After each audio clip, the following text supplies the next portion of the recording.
आज new topic लिख लें, ग्रेविटेशन।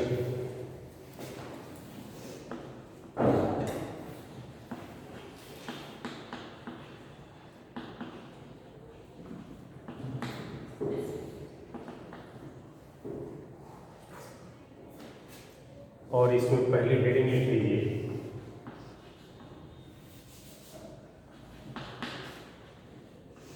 स्टार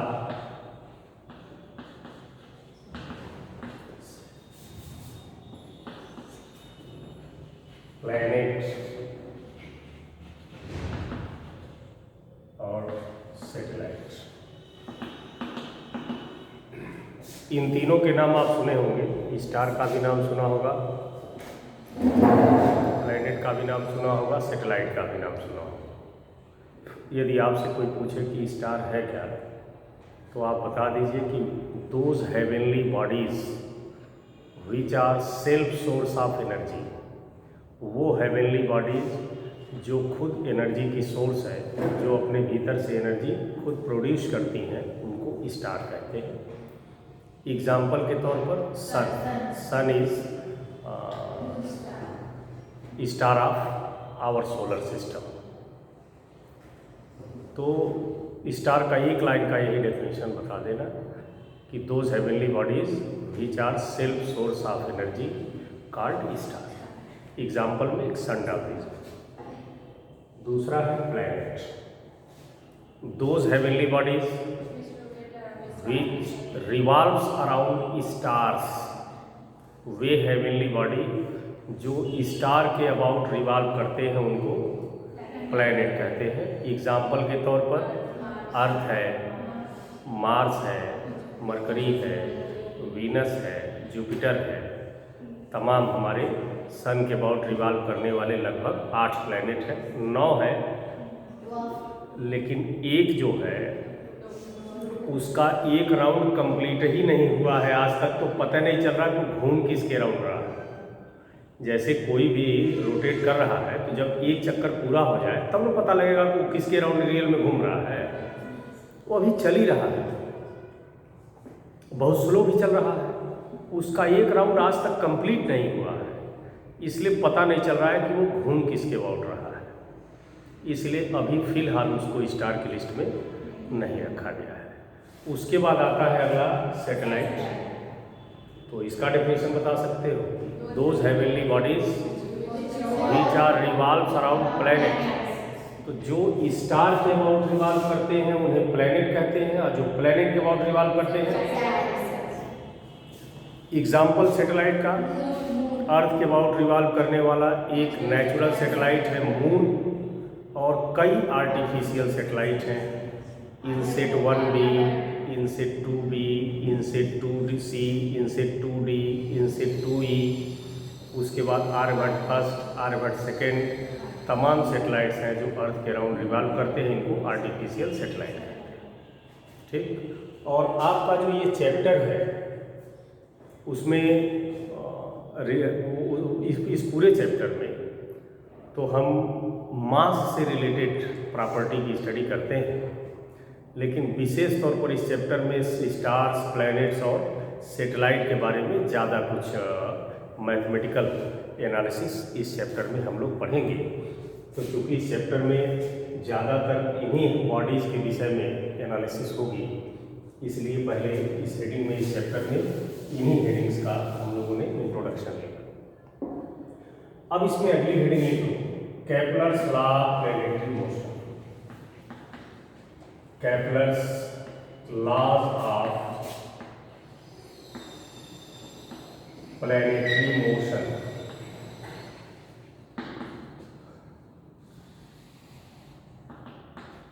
देखिए, बहुत पहले ये माना जाता था कि हमारी अर्थ एक फुटबॉल जैसी है और वो पानी में तैर रही है। जैसे मान लीजिए ये कहीं पे पानी है और इसमें एक फुटबॉल तैर रहा है।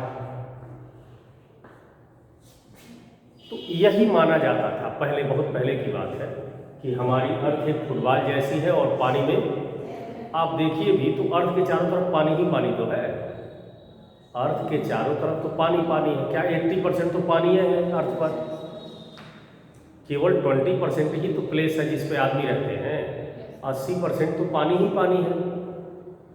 तो इतना साइंस डेवलप तो था नहीं, इतनी तरक्की तो थी नहीं। तो चारों तरफ पानी देखा जा रहा था तो लोगों ने ये सोचा, लोग यही मानते थे कि हमारी अर्थ एक फुटबॉल जैसी है और वो पानी में तैर रही है और शेषनाग इसको अपनी फन पर रोके हुए। तो हमारी अर्थ एक फुटबॉल जैसी है, पानी में तैर रही है और शेषनाग इसको सहारा दिए हुए हैं। जब कभी उस समय अर्थ में क्या भूकंप वगैरह आता था तो होता था, गुस्सा गए हैं या थोड़ा सांस ओस ले रहे हैं, करवट बदल रहे होंगे, कुछ इस तरह की भ्रांतियां थी।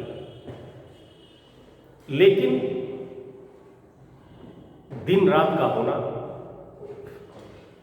हर अल्टरनेट टाइम के बाद दिन हो जाता है, फिर एक सर्टेन टाइम के बाद रात हो जाती है। तो दिन और रात का होना, साल में 3 बार मौसम का बदलना, एक सर्टेन मंथ बाद जाड़ा आ जाता है, फिर एक सर्टेन मंथ बाद गर्मी आ जाती है, फिर एक सर्टेन मंथ बाद बरसात हो जाता है।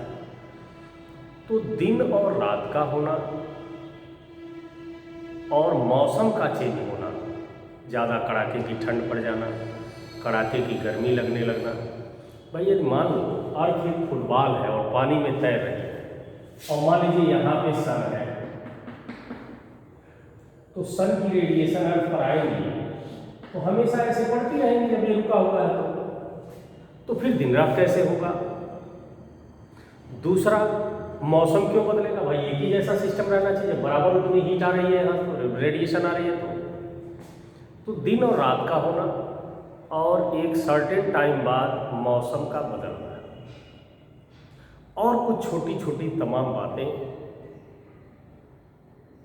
वैज्ञानिकों के दिमाग में घर कर गई कि हम लोगों की जो मान्यता है कि अर्थ एक फुटबॉल है और पानी के ऊपर तैर रहा है, ये निराधार है और गलत है, कहीं से ऐसा सही नहीं है।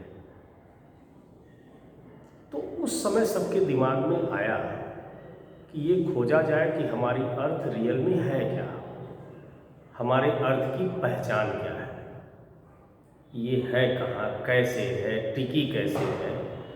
ये एक खोज का विषय, सर्च का विषय एक ज़माने में बना। जैसे पहले तो बताया ना कि माना जाता था यही, लेकिन क्यों लोगों के दिमाग में आया कि ऐसा नहीं है? दिन और रात का होना, मौसम का बदलना, ये सब तमाम ऐसे कारण रहे जो ये सोचने पर मजबूर कर दिए कि जो हम अर्थ की पोजीशन समझते हैं कि अर्थ फुटबॉल है और पानी तैर रही है, ऐसा कुछ है नहीं। कुछ विशेष बात है जो हम अपने अर्थ के विषय में नहीं जानते हैं, हमें अर्थ की अपनी पहचान नहीं पता है कि हमारी अर्थ वास्तव में है क्या। तो इस बात को खोजने के लिए तमाम दुनिया भर के एस्ट्रोनॉमर प्रयास करने लगे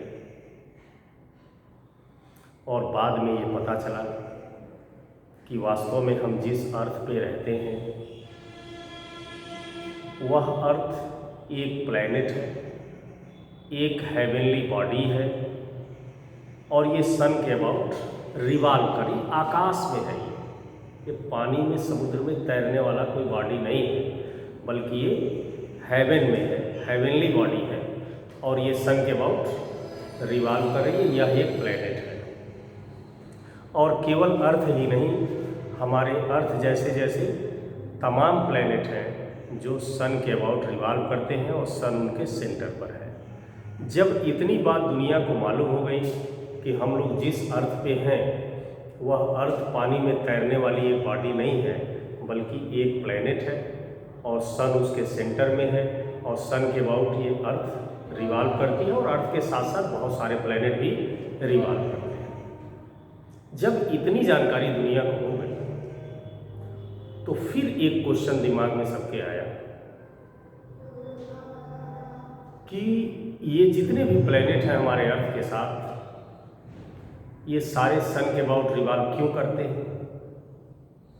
सन के अबाउट रिवॉल्व कैसे करते हैं? कैसे करते हैं का मतलब किस बात पे करते हैं, घूमते समय वो किन रूल को फॉलो करते हैं, कौन इन्हें घुमाता है, ये सारी बहुत सारे क्वेश्चंस एक साथ खड़े हो गए। अब इन्हीं क्वेश्चन, इन्हीं प्रश्नों का जवाब खोजने के लिए दुनिया भर के एस्ट्रोनॉमर अपने अपने ढंग से रिसर्च में लग गए। उसमें सबसे पहला ओपिनियन टाइको ब्रहे का। टाइको ब्रहे ने प्लैनेटरी मोशन से रिलेटेड, यानी प्लैनेट जो सन के अबाउट घूम रहे थे, तो प्लैनेट के मोशन को प्लैनेटरी मोशन कहते हैं। तो प्लैनेटरी मोशन से रिलेटेड बहुत सारी बातें बताई, बहुत अच्छी बातें बताई, लेकिन टाइको ब्रहे साहब कोई ऐसी बात नहीं बता पाए जिसको लॉ का दर्जा दिया जा सके, इसलिए टाइको ब्रहे का नाम प्लैनेटरी मोशन में नहीं आता है। लेकिन इनके किए गए प्रयास, इनके किए गए रिसर्च आगे के लिए एक सीढ़ी बना गए। इन्होंने कुछ रिसर्च किया, आगे रिसर्च के लिए इनका प्रयास एक प्लेटफॉर्म जैसा है, ताकि इनके जितना इन्होंने नॉलेज दिया उसके हेल्प से आगे का रिसर्च आसान हो गया। फिर इस रिसर्च को इनके स्टूडेंट कॉपरनिकस ने आगे बढ़ाया, और कॉपरनिकस ने भी प्लैनेटरी मोशन से रिलेटेड बहुत सारी बातें बताई, बहुत सारी नई जानकारियाँ दी, लेकिन कॉपरनिकस साहब भी ऐसी कोई बात नहीं बताए जिसे हम लॉ का दर्जा दे सकें। लेकिन आपको एक छोटी सी बात बता दें कि कोई साइंटिस्ट जब कोई चीज़ खोजता है तो ठीक है वो चीज़ ना पाए, लेकिन उसके सर्च के दौरान, रिसर्च के दौरान जो बातें पता चलती हैं वो आगे आने वाले रिसर्च के लिए रास्ता साफ कर देती हैं, एक प्लेटफॉर्म बना देती हैं। जैसे आप सुने होंगे कि एक ज़माने में केमिस्टों ने एक ग्रुप बनाया था जिसको कीमियागर कहा जाता था। तो दुनिया के बहुत सारे केमिस्ट आपस में मिलकर एक ग्रुप बनाए कीमियागर। वो कीमियागर 3 चीज़ की खोज कर रहे थे। अमृत, जिसको पीने से आदमी अमर हो जाए, यूनिवर्सल सॉल्वेंट, जिसमें दुनिया का कोई चीज़ डाल दो घुल जाए, कुर्सी, मेज, पत्थर, आदमी, कुछ भी डाल दो घुल जाए तुरंत, और तीसरा पारस मणि, जिससे लोहे को टच कराइए तो वो सोना बन जाए। इन 3 चीज़ों की रिसर्च वो लोग करते थे, लेकिन इनमें से कोई भी चीज़ वो लोग नहीं पाए। पूरा जीवन रिसर्च करते रहे और उन लोगों को इनमें से कोई चीज़ नहीं मिली। लेकिन ठीक है, कोई चीज़ नहीं मिली, लेकिन इस खोज के दौरान, रिसर्च के दौरान बहुत सारी जानकारियाँ मिली। फिल्ट्रेशन, छानने का आविष्कार उन्हीं कीमियागरों ने किया। अब छानने को इतना आसान मत समझ लेना कि मम्मी तो चाय छान देती है, कौन सा बड़ा मशीन है वो। आपकी मम्मी जो लिक्विड से लिक्विड को अलग करना, गैस से गैस को अलग करना, लिक्विड से सॉलिड को अलग करना, ये बड़े बड़े फिल्टर मशीन है। अब आप मेडिकल कॉलेज में जो ऑक्सीजन गैस लेते हैं मरीज, जिनको सांस लेने में दिक्कत, ऑक्सीजन लगाते हैं, वो ऑक्सीजन गैस कैसे मिलती है? जहाँ पे गैस बनती है, देखिए एटमॉस्फेयर से गैस ली जाती है और फिर उन गैसों को फिल्टर किया जाता है, क्योंकि एटमॉस्फेयर में जो गैसेज हैं उसमें बहुत सारी गैस मिली हुई है, 50 गैस मिली है। फिर गैस से गैस को छाना जाता है और प्योर ऑक्सीजन को एक सिलेंडर में। तो फिल्ट्रेशन इतनी आसान प्रक्रिया नहीं है। लिक्विड में से लिक्विड को छानना हो आसान काम है क्या? नहीं आसान काम है। तो ये मत समझना कि फिल्ट्रेशन का आविष्कार कौन सा बड़ा काम कर दिया। तो फिल्ट्रेशन, निथारना, निथारते हैं, सब्लिमेशन, डिस्टिलेशन, ये सारे प्रोसेस का आविष्कार कीमियागरों ने किया। और आप जानते हो, चाहे मेल्टिंग हो, फ्रीजिंग हो, बॉयलिंग हो, फिल्ट्रेशन हो, फर्मेंटेशन हो, सब्लिमेशन हो, डिस्टिलेशन हो, ये सारे प्रोसेस केमिस्ट्री के मूल हैं। इन्हीं पर केमिस्ट्री टिकी हुई है। केमिस्ट्री में जितने भी दवाइयाँ बनती हैं या ड्रग्स से रिलेटेड रिसर्च होते हैं, यही सब तो किया जाता है। तो मेरा ये कहना है कि कीमियागरों ने कोई नहीं जो खोजा वो तो नहीं पाया, लेकिन बहुत सारी चीज़ दे गए। तो उसी तरह से एक चीज़ याद रखना कि यदि कोई साइंटिस्ट रिसर्च कर रहा है तो ठीक है, वो अपने अभियान में सफल नहीं हो, तो कभी उसके प्रति मन में ये ना आए कि वो बेकार आदमी था। ठीक है, वो नहीं पाया, लेकिन उसके दौरान उसने बहुत सारी बातें खोज लेते हैं जो आगे के रिसर्च के लिए रास्ता बना देता है, प्लेटफॉर्म बना देता है। तो मैंने कहा कि कोपरनिकस साहब भी प्लैनेटरी मोशन से रिलेटेड बहुत सारी बातें बताई, लेकिन कोई ऐसी बात नहीं बताई जिसे ला का दर्जा।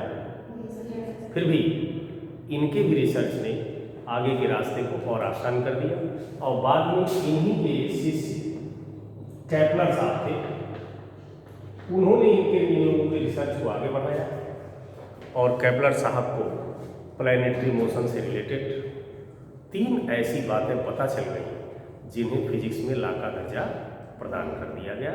और जो 3 बातें केपलर साहब को पता चली, उन्हीं केपलर साहब की 3 बातों को हम आज के डेट में केपलर साहब के सम्मान में केपलर लॉ के नाम से पढ़ते हैं।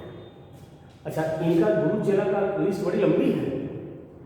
टाइको ग्रहे, कोपरनिकस, केपलर, सॉक्रेटिस, न्यूटन, प्लेटो, सब इसी परंपरा वाले हैं। वो सब एक दूसरे के गुरु चेला हैं, और ये सब वर्ल्ड फेम लोग हैं ना। ये इनकी गुरु शिष्य की जो परंपरा है, बड़ी लंबी लिस्ट है, और उसमें जितने नाम है आप सुने होंगे सब वर्ल्ड फेम के लोग हैं। उनका कोई जवाब नहीं था, ऑप्शन नहीं था। तो ये बड़ा सम्मानित गुरु चेला का सीरीज है।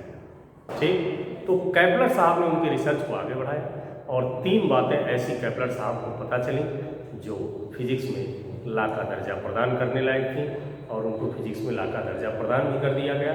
और उसी 3 बातों को आज भी केपलर्स लॉ के नाम से पढ़ते हैं। ठीक, केपलर ने पहली बात अपने रिसर्च में, पहली बात अपने लॉ में ये बताई कि जितने भी प्लैनेट सन के अबाउट रिवॉल्व करते हैं, सारे के सारे इलिप्टिकल पाथ पे रिवॉल्व करते हैं, सर्कुलर पाथ पे नहीं। सारे प्लैनेट सन के अबाउट इलिप्टिकल पाथ पे रिवॉल्व करते हैं, और सन उस इलिप्स के किसी एक फोकस पे होता है। सारे प्लैनेट सन के अबाउट इलिप्टिकल पाथ पे रिवॉल्व करते हैं, और सन, अब जैसे मान लीजिए ये इलिप्टिकल पाथ है, इलिप्स में कोई सेंटर नहीं होता है, 2 फोकस होते हैं। तो मान लीजिए यहाँ एक फोकस है F1, यहाँ पे सन है, और ये प्लैनेट रिवॉल्व कर रहा है सन के अबाउट। ये केपलर साहब ने अपने फर्स्ट लॉ में बताया। तो यदि केपलर का फर्स्ट लॉ से पूछा जाए तो फर्स्ट लॉ में यही बता दीजिए कि every planet revolves around sun on elliptical path and sun is at 1 focus of ellipse. सभी प्लैनेट सन के अबाउट इलिप्टिकल पाथ पे रिवॉल्व करते हैं, और सन इलिप्स के किसी एक फोकस पे होता है। ये पहली बात आपको केपलर साहब ने बताया। ये केपलर का फर्स्ट लॉ है। इलिप्स पढ़ाया गया कि नहीं? पढ़ लिए हो, तब तो सब जानते हो, मेजर एक्सिस, माइनर एक्सिस। तो ये केपलर का फर्स्ट लॉ है। केपलर ने अपने सेकेंड लॉ में बताया कि सारे प्लैनेट सन के अबाउट सेम टाइम में सेम एरिया कवर करते हैं। कोई प्लैनेट जो सन के अबाउट रिवॉल्व करता है वो सेम टाइम में सेम एरिया कवर करता है, यानी हर प्लैनेट की एरियल वेलोसिटी कांस्टेंट होती है। अब जरा इसको एरियल वेलोसिटी और एरिया से रिलेटेड समझिए जरा थोड़ी सी बात। जैसे एक वर्ड आता है वेलोसिटी, तो वेलोसिटी 3 तरह की होती है। एक हम पढ़ते हैं लीनियर वेलोसिटी,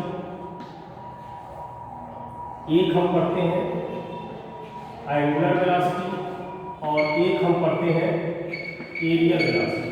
3 वेलोसिटी होती है। तो वेलोसिटी का फार्मूला क्या होगा? Displacement upon time interval, displacement upon तो यदि आप लीनियर वेलोसिटी निकालना चाहते हैं तो यही ऊपर लीनियर लिख दीजिए। तो लीनियर वेलोसिटी का formula linear displacement upon time interval. यदि आप एंगुलर वेलोसिटी का फार्मूला लिखना चाहते हैं तो यही एंगुलर लिख दीजिए, तो हो जाएगा angular displacement upon.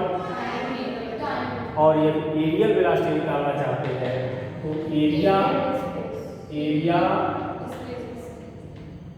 Swept out by planet upon time interval.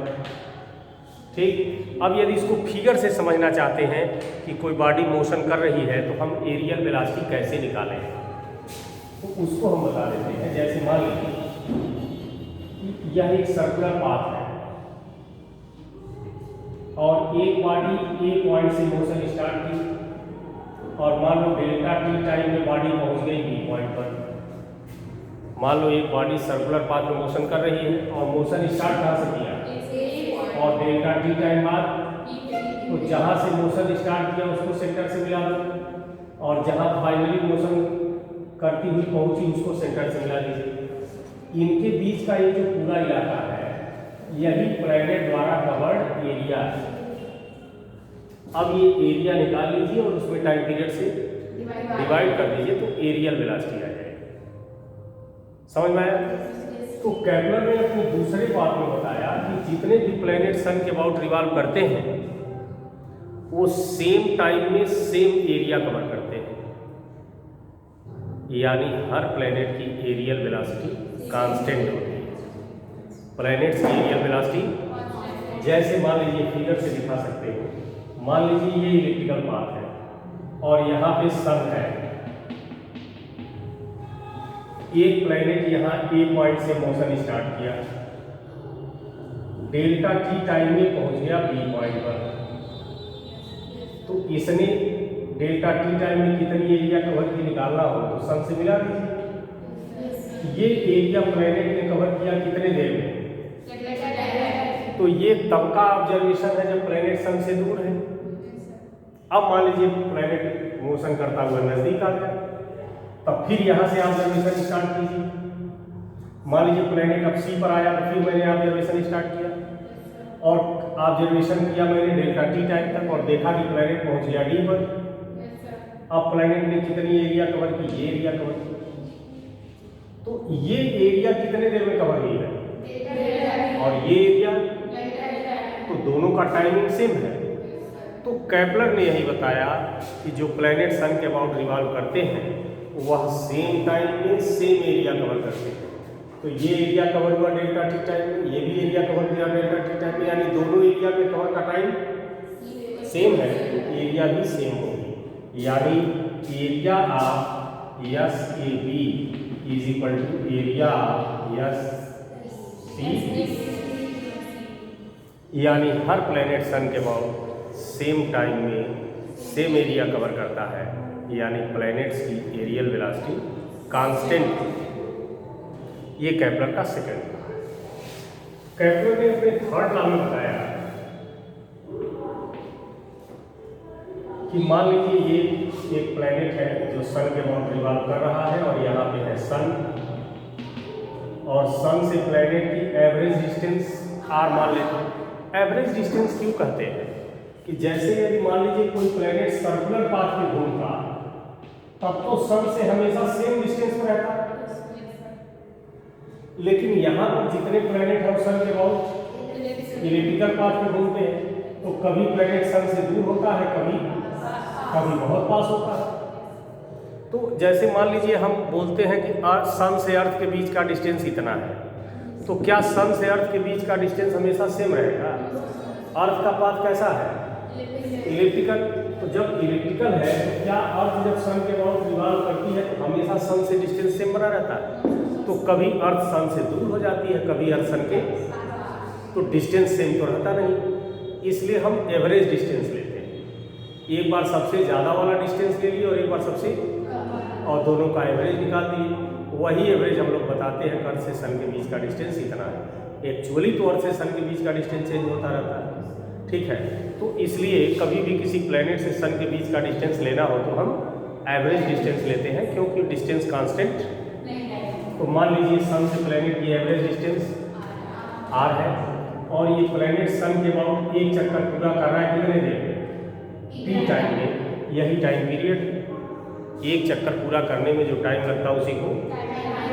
तो केपलर ने अपने थर्ड लॉ में बताया कि जितने भी प्लैनेट सन के अबाउट रिवॉल्व करते हैं उनके टाइम पीरियड का स्क्वायर सन और प्लैनेट के बीच जो एवरेज डिस्टेंस है उसके क्यूब पावर के डायरेक्टली प्रोपोर्शनल होता है। यानी according to Kepler third law the square of time period of planet is directly proportional to cube power of average distance between sun and planet. अब इसमें भी आप सॉल्व करोगे तो ये हो जाएगा a/r। ठीक, अब यहाँ एक क्वेश्चन भी आपसे न्यूमेरिकल भी आता है, ये केपलर का थर्ड लॉ है। अब एक क्वेश्चन भी आता है, ये केपलर के तीनों लॉ हो गए। इसी पर एक क्वेश्चन पूछा जाता है। मान लीजिए दो प्लैनेट है, एक प्लैनेट P1 और एक प्लैनेट P2, दोनों सन के अबाउट रिवॉल्व कर रहे हैं। इसका टाइम पीरियड है T1 और इसका टाइम पीरियड है सन से इस प्लैनेट की एवरेज डिस्टेंस इसकी। अब प्लैनेट P1 के लिए जरा केपलर थर्ड लॉ लगाइए। T1 square is equal to R1 cube for planet P2 T2 square is equal to R2 cube. अब जरा इन दोनों इक्वेशन को डिवाइड कीजिए तो T1 square upon T2 square is equal to R1 cube upon, या इसको लिख सकते हो T1 अपॉन T2 का whole square is equal to R1 upon R2 का होल क्यूब, या T1 upon T2 is equal to R1 upon R2 to the power 3/। तो दो प्लैनेट के सन से एवरेज डिस्टेंस का रेशियो दिया रहेगा, टाइम पीरियड का रेशियो पूछा जा सकता है, या टाइम पीरियड का रेशियो दिया हो तो एवरेज डिस्टेंस का रेशियो पूछा जा सकता है। जैसे मान लीजिए आपसे कहा जाए कि दो प्लैनेट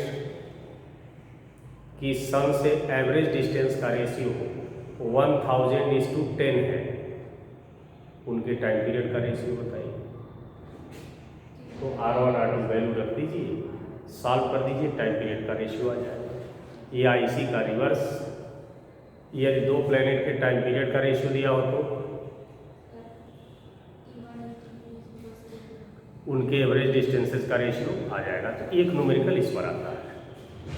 तो केपलर के तीनों लॉ पढ़ने के बाद इसको ऐसे सिंबल लगा के लिख जाइए। एक न्यूमेरिकल ये हो गया, एक दूसरा भी न्यूमेरिकल आता है।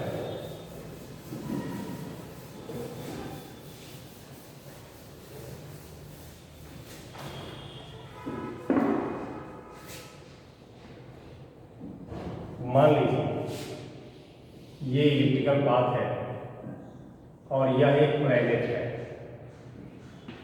इस प्लैनेट का मास m है और यहाँ पर इस प्लैनेट की वेलोसिटी और सन से इस प्लैनेट की एवरेज डिस्टेंस। अब ये प्लैनेट घूमता घूमता A पॉइंट से आ गया B पॉइंट पर, यानी हम एक ऑब्जर्वेशन तब ले रहे हैं जब प्लैनेट सन से काफ़ी दूर है, और एक रीडिंग तब ले रहे हैं जब प्लैनेट सन के काफ़ी पास है। तो मान लीजिए प्लैनेट यहाँ B पर आ गया जिसकी सन से एवरेज डिस्टेंस और इसकी वेलोसिटी, मास तो वही रहेगा, ताकि मास चेंज हो जाएगा। और हमने ये भी बताया था कि कोई भी बॉडी यदि बिना किसी एक्सटर्नल टार्क रोटेट कर रही है तो उसका एंगुलर मोमेंटम कांस्टेंट है, एंगुलर मोमेंटम में कोई चेंज नहीं होगा। तो अर्थ चाहे अपने एक्सिस के अबाउट रिवॉल्व करे या सन के अबाउट रिवॉल्व करे, दोनों रिवॉल्यूशन में बाहर से कोई टार्क तो लग नहीं रहा, यानी अर्थ का जो मोशन है चाहे वो अबाउट ओन एक्सिस हो चाहे अबाउट सन हो, वह बिना किसी एक्सटर्नल टार्क है। तो जब अर्थ बिना किसी एक्सटर्नल टार्क मोशन कर रही है तो जब भी अर्थ का एंगुलर मोमेंटम निकालोगे हमेशा सेम आएगा। तो एक बार अर्थ का एंगुलर मोमेंटम हम निकालें पॉइंट ए पर, angular momentum of planet at point A. चलिए एंगुलर मोमेंटम निकालिए एट पॉइंट ए पर। एम वी आर होता है, तो वेलोसिटी v1 है और डिस्टेंस अब same as at point B. तो बी पर एंगुलर मोमेंटम निकालिए M V two. Since the motion of earth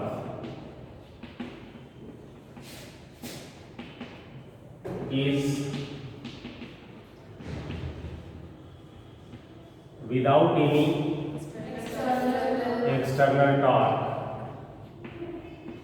hence जब अर्थ का मोशन बिना किसी एक्सटर्नल टॉर्क है तो इसका मतलब इसका एंगुलर मोमेंटम कांस्टेंट होगा, यानी जितना एंगुलर मोमेंटम ए पॉइंट पर होगा उतना ही एंगुलर मोमेंटम ए पर है एम v1 r1 और बी पर हो जाएगा M v1 r1 is equal to इस पर भी एक मोमेंट आता है, या इसको लिख सकते हो v into R is equal to constant, यानी v is inversely proportional to R. मतलब ये कहने का कि जब अर्थ से सन के बीच का डिस्टेंस कम होता है तो स्पीड, और जब दूर होता है तो स्पीड, यानी अर्थ कांस्टेंट स्पीड से मोशन नहीं करती है, कभी ज़्यादा होती है, कभी जब सन के नज़दीक होती है तो स्पीड ज़्यादा, कभी सन से दूर होती है तो स्पीड कम। तो आज के क्लास में इतना ही। इसके बाद न्यूटन्स लॉ ऑफ ग्रेविटेशन ये नेक्स्ट पार्ट।